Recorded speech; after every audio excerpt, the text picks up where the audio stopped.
a grandeza de Cristo Jesus. Em segundo lugar, a enormidade de Cristo se prova em ter pago nossa dívida com a sua vida. Não só nos libertou, mas pagou todos os nossos pecados ali na cruz. Veja o 14, leamos o 14. No qual, Jesus, temos a redenção, a remissão dos pecados. Redenção era um preço que era pago para a soltura de um escravo. Ele pagou esse preço. Diz aí, o objetivo foi a remissão, para que a gente tenha o perdão dos pecados. Não tínhamos nenhuma possibilidade de pagar nossa dívida para com a lei de Deus. E seríamos lançados na penitenciária do sofrimento eterno por causa de nossos pecados. Não tinha como pagar. A nossa dívida, humanamente falando, era impagável. Diz ao irmão, verdadeiramente, ninguém pode remir, nem pagar por ele a Deus o seu resgate, pois a redenção da alma deles é caríssima e cessará a tentativa para sempre. Não tínhamos como fazer. Jesus tinha poder para impedir de ser, preso e crucificado, mas por amor a nós, ele deu a vida para cumprir as exigências da lei. Ele não precisava morrer se ele quisesse. Ele tinha poder de escapar. Diz que quando Pedro pegou a espada para tentar salvar Jesus, Jesus disse: acaso pensas que não posso rogar a meu Pai e ele me mandaria nesse momento mais de 12 legiões de anjos? Como, pois, se cumpriria as escrituras segundo as quais assim deve suceder? Então, por que ele morreu? Morreu por amor a nós. Deus prova o seu amor para conosco pelo fato de Cristo ter morrido por nós, sendo nós ainda pecadores. Jesus se ofereceu em sacrifício em nosso lugar de maneira voluntária e prazerosa.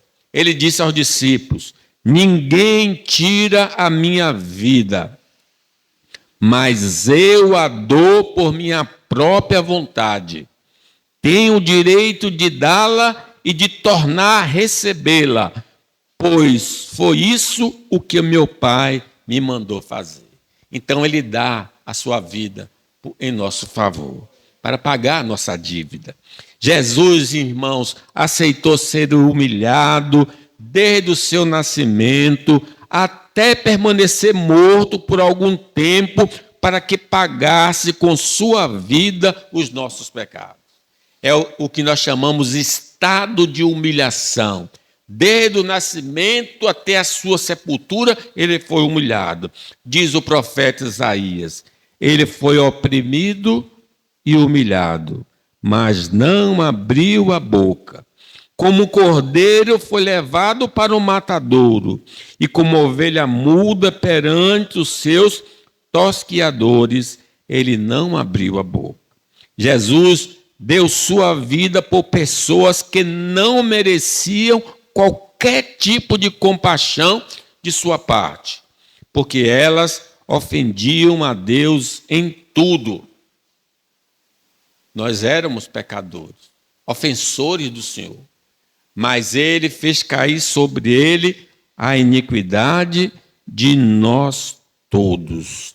O preço pago por Cristo em nosso favor cobriu o pecado original, o pecado de Adão, e todos os pecados que cometemos ou que porventura venhamos a cometer. O sangue de Jesus, seu Filho, nos purifica de todo pecado. Essa graça do perdão total, através de Cristo, não nos autoriza a viver no pecado. Quem vive no pecado não foi alcançado pela graça do perdão, diz o evangelista João. Todo aquele que é nascido de Deus não vive na prática do pecado, pois o que permanece nele é a divina semente. Ora, esse não pode viver pecando porque é nascido de Deus. O perdão de Cristo nos garante absolvição no dia do juízo final. No dia do juízo final, nós temos certeza, como diz o apóstolo Paulo, nenhuma condenação há para aqueles que estão em Cristo Jesus. Somente Jesus Cristo pode nos oferecer esta graça do perdão. Mas para podermos usufruir dela, necessitamos nos arrepender de nossos pecados e crer em seu sacrifício redentor.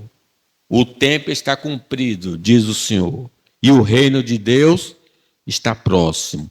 Arrependei-vos e crede no Evangelho. Os que foram perdoados por Cristo, caso tenham cometido algum pecado, devem fazer confissão sincera e será perdoado.